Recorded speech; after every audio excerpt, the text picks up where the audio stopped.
ko kayo kung paano pag-aayos ng chessboard, no? So, mayroon tayong dalawang klaseng piece, no? Mayroon tayong white at saka mayroon tayong black, no? So, yung white, pag inayos natin, ito tinatawag nating font, no? Font ang tawag natin dito. Font ang tawag natin dyan. Dito sila. Ito yung baling tinatawag nating mga sundalo, no? Yan yung nagko-cover o nagpo-protect sa ating king, no? So, dito mayroon din tayong rook. Rook ang tawag natin dito. Dito sa dun sa pinakahuli doon at dito siya, no? Naintindihan? And then mayroon din tayong horse, no? Horse ang tawag natin dito. Dito siya, tsaka dito. At syempre, mayroon din tayong bishop, no? Ang bishop, dalawa rin sila. Nakatayo siya sa black, yung isa nakatayo siya sa white. Naintindihan? At dito yung king natin, pag itong nilagay natin, pag white siya, ilalagay natin siya sa may black, no?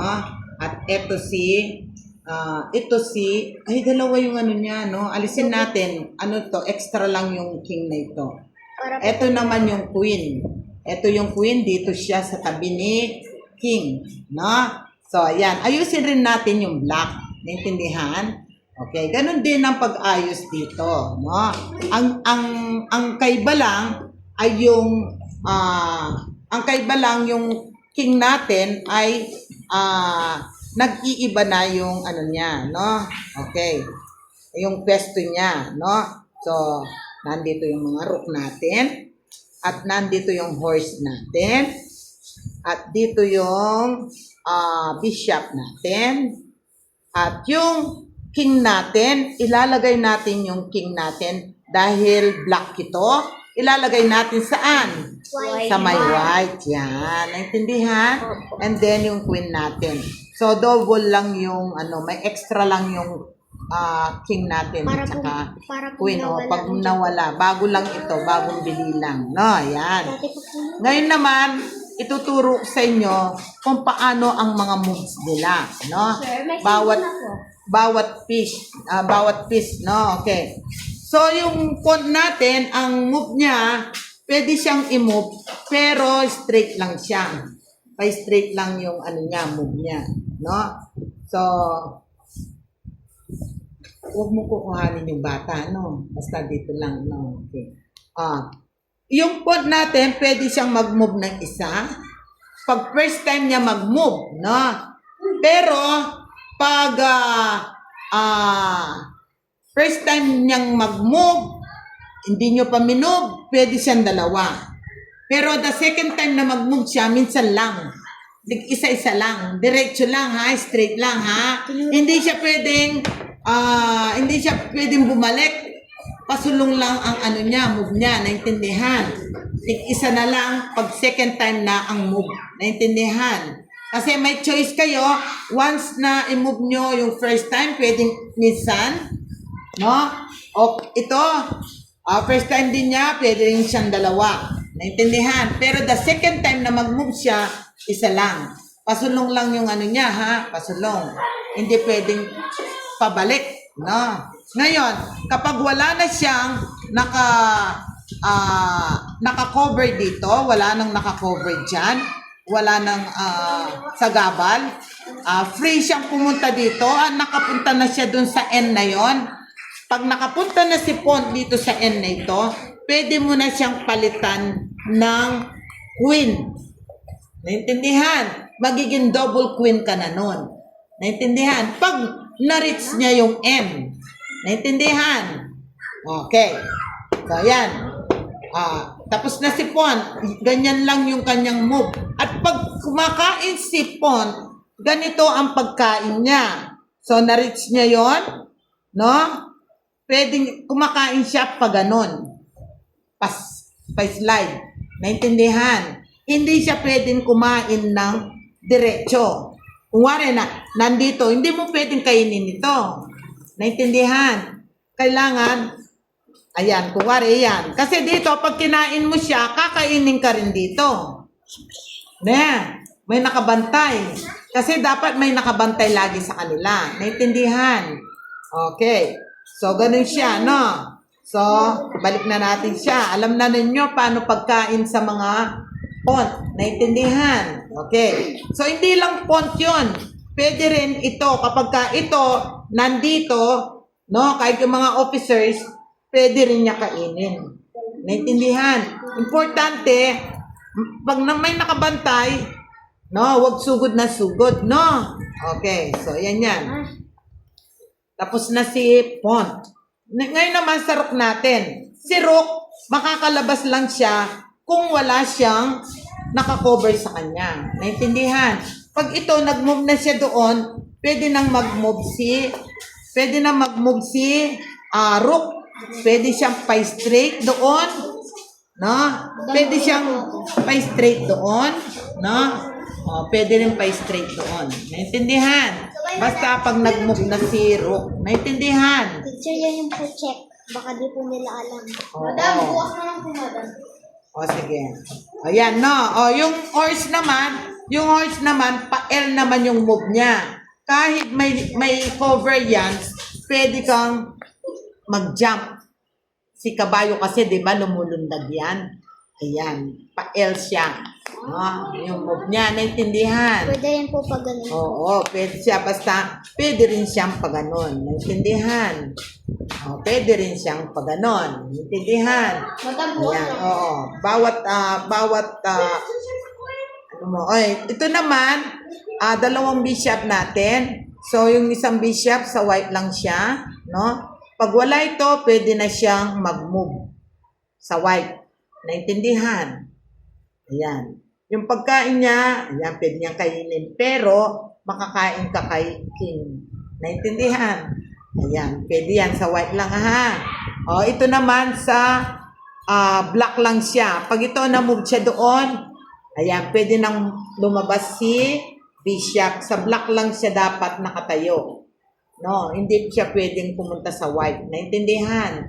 Ayan. Okay, dito naman horse, parehas lang. Yung horse, pwedeng lumundag yan. No, ayan. Ganyan yung move niya. Ayan. Pwede yan. Naintindihan? Ayan. Ayan. Pag, yun. No, ayan. Kaya lang, careful kasi kakainin ka ni pawn. No?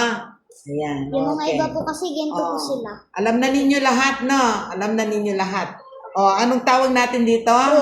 Rook. Horse. Bishop. Bishop. King. King. Queen. Queen. Bishop. Horse. Rook. Pawn. Pawn. Yes.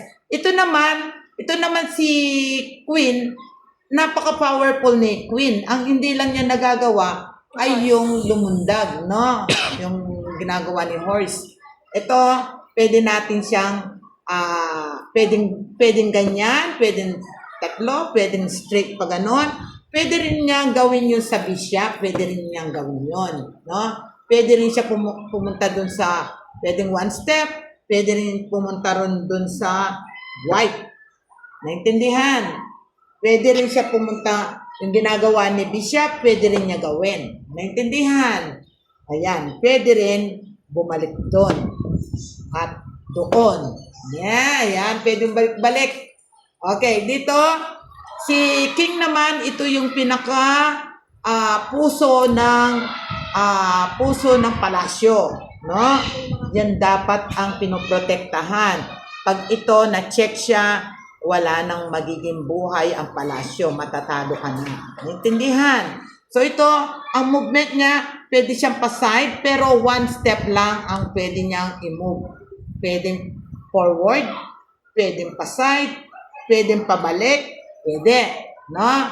Yan ang nagagawa ni King. Pero careful, dapat pinoprotektahan siya.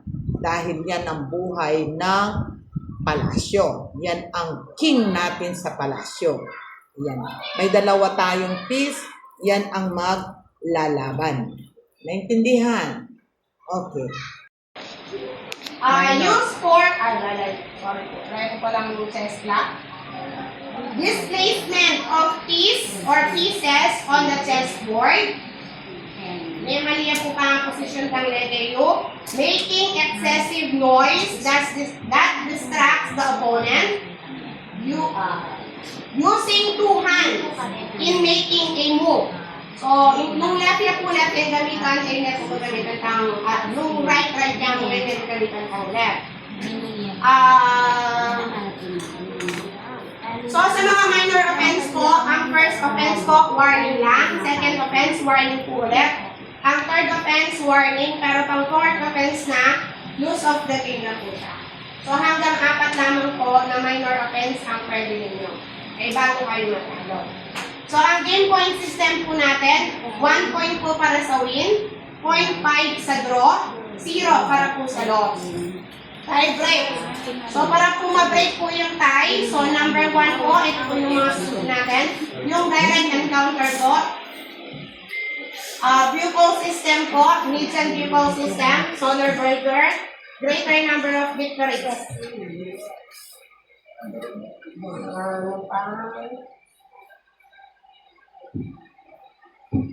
Mobile phones po na bawal na po kayo tulog.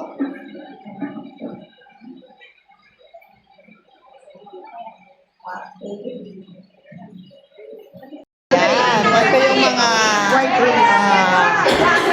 teachers, si Mangge, yan, yung mga teachers na magaganda, yan. Ayan, dito sa chess, kami yan. Ayan. Punta discovery daktam. Wow, yan. Oh, sige, nakapamamakukit ka. Oh, yan. Yan, yan. Nagaganda ng mga teachers sa Porac East District. Yan. Stars Yes. Ayan. Maganda yung mga teachers sa Porac East District. Yan, ito yung mga teachers, si Mangge, yan, yung mga teachers na magaganda, yan. Ayan, dito sa chess, kami yan. Ayan. Punta discovery daktam. Wow, yan. Oh, sige, nakapamamakukit ka. Oh, yan. Yan, yan. Nagaganda ng mga teachers sa Porac East District. Yan. Stars Yes. Ayan. Maganda yung mga teachers sa Porac East District. Ayan, kasalukuyan na naglalaban yung mga boys, yung mga girls na tapos na sa kanila. Ito, isa sa mga arbiter.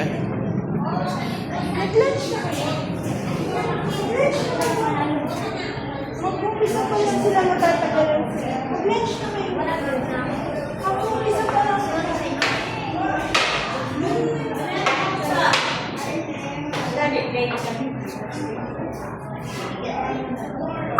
Nagbibigay ng mga sitting arrangement, no, yung mga arbiter. Kasama kong arbiter. May mga number na sila. So, ayan. Yung mga maghihintay na lang para mag-start. Walang among kayo.